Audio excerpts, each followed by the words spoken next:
Please read the disclaimer. Holy smokus, it ain't no jokes. Yesterday was a historically bad day. The biggest swing of equity ever in the markets. We'll talk about that and what that could mean going forward. The government is shutting down in the US. Well, partially, maybe for a few days here. We'll talk about that and how that could be affecting the crypto market. Hello, beautiful people. Shalom, money makers. Let's get into it. So, XRP currently is sitting at $1.69, down minus 2.42% on the day. Last night, it looked like we were going to have maybe a recovery here when XRP and the rest of the crypto market had a nice, recovery here off of the support level for Bitcoin, and we saw Bitcoin going all the way up to 84,000. But since then, you can see the market is pulling back and XRP is pulling back with it, actually creating lower lows here as we continue to see values that we haven't seen since back in April. And we're talking now about the possibility of the support zone at it's not working. Technical difficulty time. I don't know what's going on here. I don't know. It was stuck. Now it's okay. I refreshed. We can see here the support zone at 163. So that's going to be the next support zone, which has multiple touches, right? So it had a touch as a support, it had a touch as a resistance right here above my head. And so that is a zone that could be a support zone for XRP as we continue to see this downtrend in the crypto market. We continue to see Ethereum also about to create the lowest point since running up back in June. Solana also same boat here. So it will be very interesting to see, right? XRP again about the same value it was back in April. So it is lower than where it was back in June. But in general, we've been lower than June multiple times here over the past few months. So that's not surprising. We did have, of course, yesterday, again, right now we're seeing the strong sell here for XRP. The moving averages all are saying strong sell. The oscillators are now neutral or sell.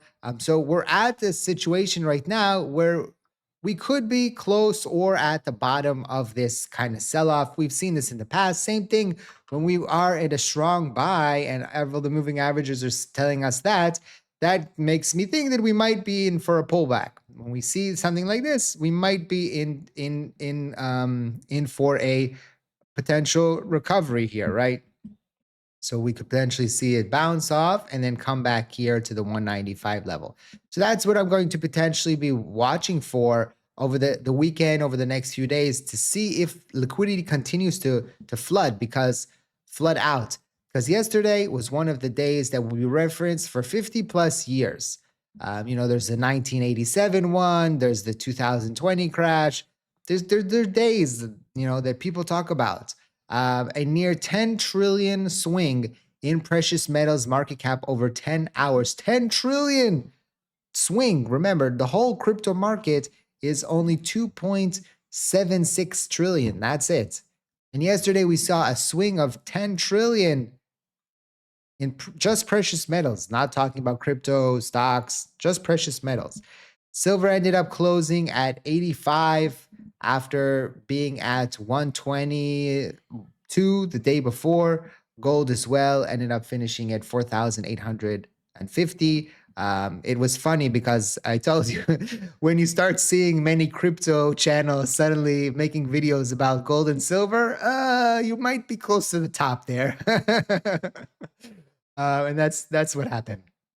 And so it wasn't just the precious metals and crypto that went down yesterday.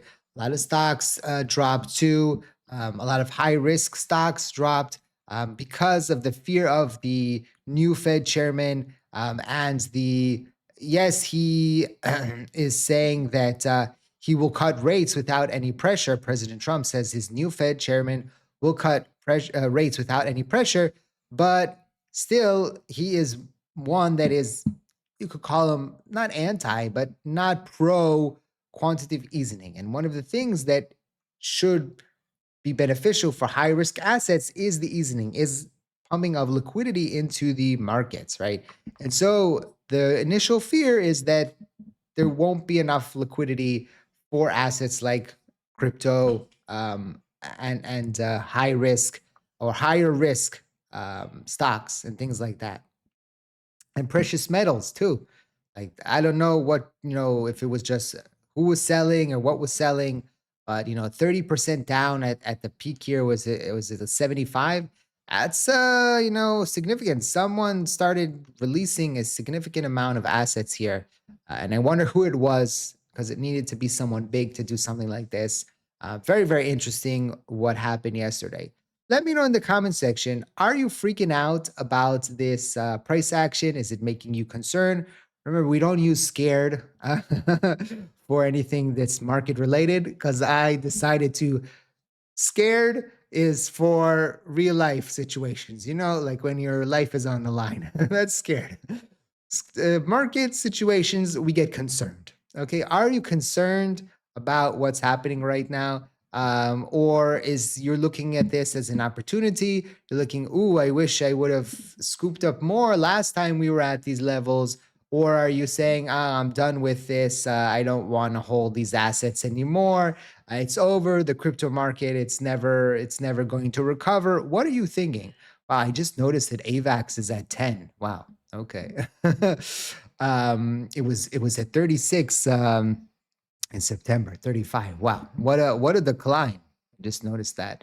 Um, this is sometimes, you're so focused on so many things in the markets that you don't even notice that something has lost a significant amount of value.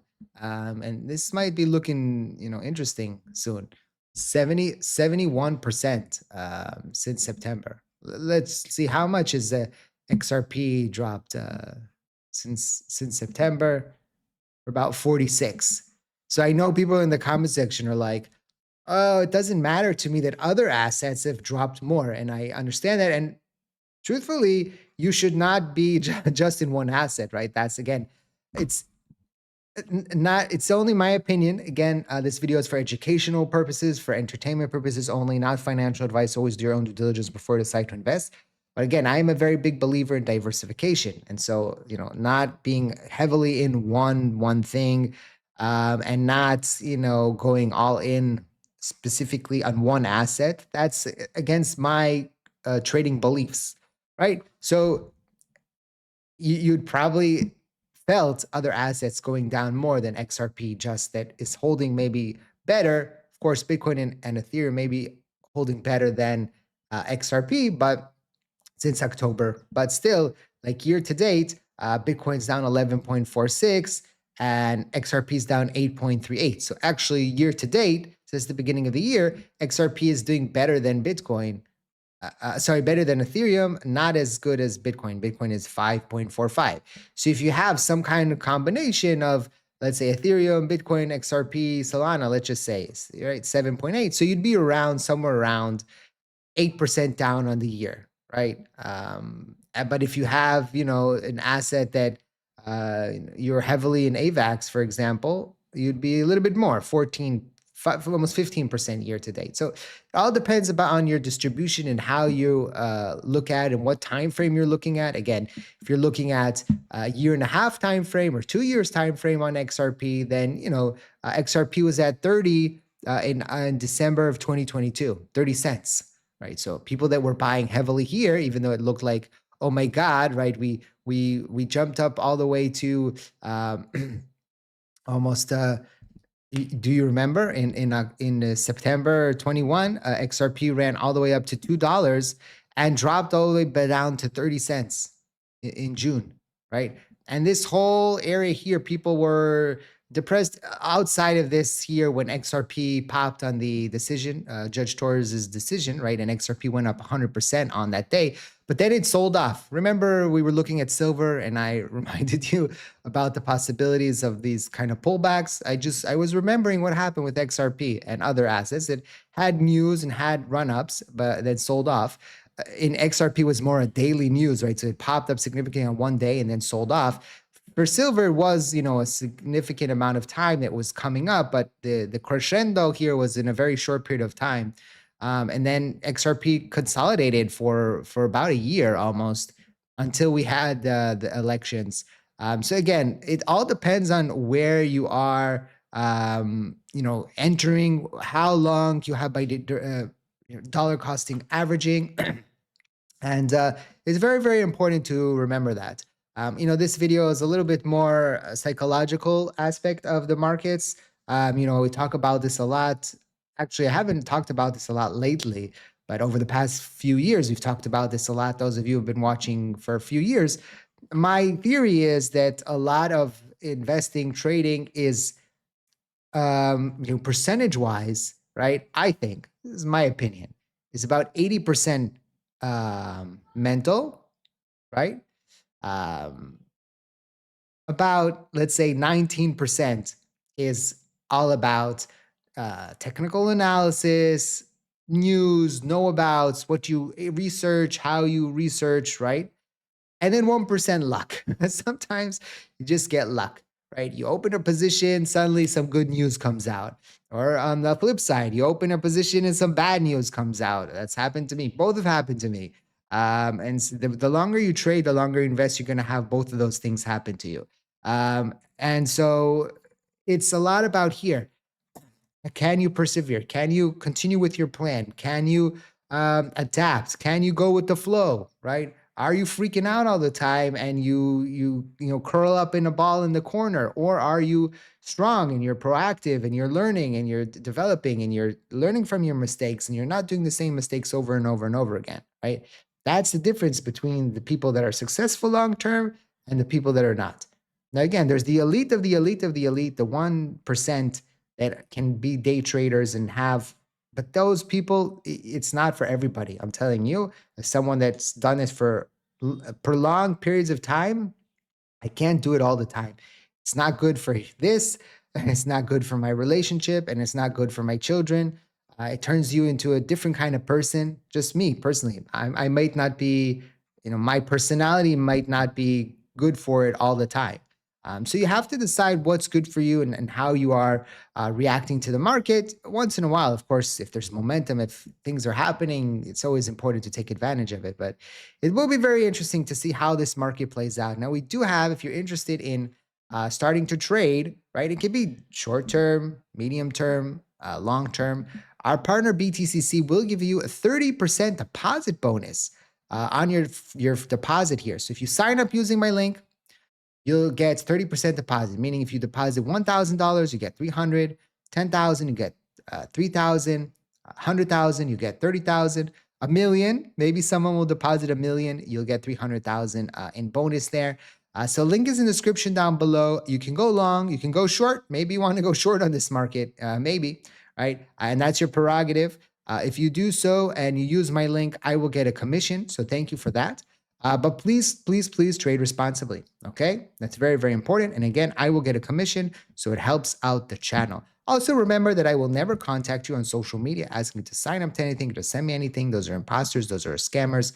Please be very careful out there. So what's happening with the whole government situation? That is putting fear in the market as well. We thought that, oh, they passed it in the Senate, right? No government shutdown. Yay, right?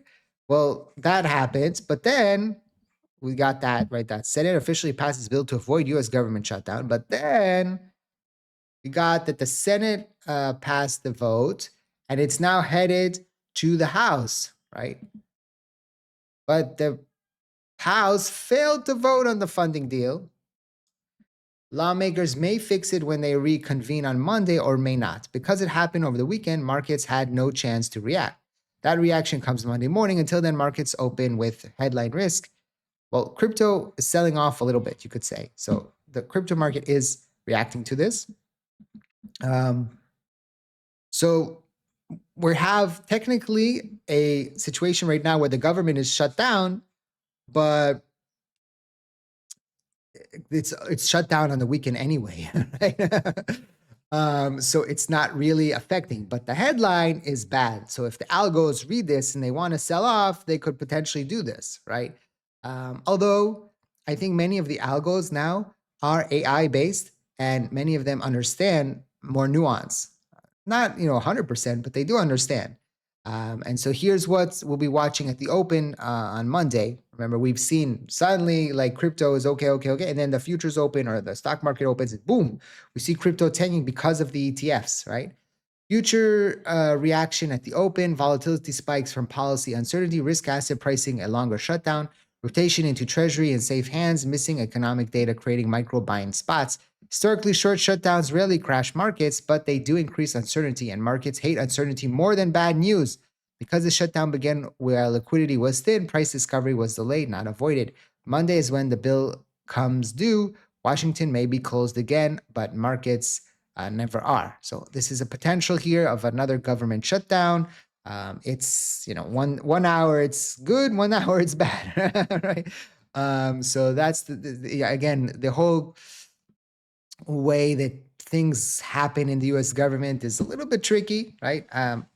I don't live in the U.S., so I'm not a master in how everything goes. But I know that it needs to pass both the House and the Senate, and the president has to sign it as well. So that's the current situation that we have right now, and also the Clarity Act with the government and all that's happening, right? That we have the banking committee and the agriculture committee, because the banking is in charge of the SEC and the agriculture committee is in charge of the CFTC, which theoretically doesn't make sense, but okay, right? What does the agriculture committee have to do with the CFTC, right? But okay. And so that's the situation. They both need to pass the bill, and then each of them have their own bill, and then the House is going to have their own bill, and the Senate has their own bill, and then it all gets mushed together, and they put things in bills that don't have anything to do with the actual bill. Like they'll sneak something in and all that kind of shenanigans that happens, right? Funding for something and all that. So yeah, it's a weird kind of way to do things, but I guess it's worked for 200 and almost 50 years, right? I think there's like the celebration. This year or next year? 250? I think we're close. But anyway, it will be very interesting to see how the markets react here and what is going to happen going into February, right? So today is the last day of January. It started out with a boom. I think I can already make the month recap, right? Monthly recap.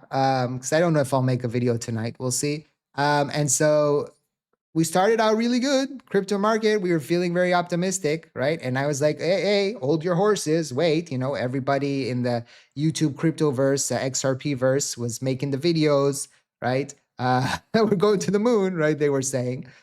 I was a little bit more, hey, hold your horses, right? I'm the guy with the monkey on the shoulder. I know that things might look very momentum way, and we were seeing meme coins were heating up a little bit, bonk, and others, right? That I told you that those were indicators that I've seen before, that when they heat up, the market has heated up with them.